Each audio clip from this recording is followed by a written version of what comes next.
பௌர்ணமி சந்தனமும் அமாவாசை விபூதி பிரசாதமும் எல்லா நாட்களையும் நீங்கள் போய் அங்கேயே வாங்கிக்கலாம். ஒரு 10-20 பேர் சேர்ந்து எல்லாம் உட்காந்தாங்கன்னா ஆஃபீஸ்லேருந்து வந்து அவங்க எடுத்து கொடுத்துட்டு போவாங்க. இதை நீங்கள் யார்கிட்டையும் கேட்க வேண்டியதில்லை.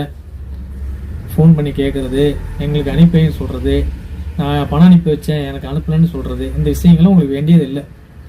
நீங்கள் வர வேண்டும், நம்முடைய கர்மாக்கள் தீர வேண்டும், நம்மளுக்கு இருக்கிற பிரச்சனைகள்லாம் தீர வேண்டும் அப்படின்னா நீங்கள் கணக்குப்பட்டிக்கு வாங்க.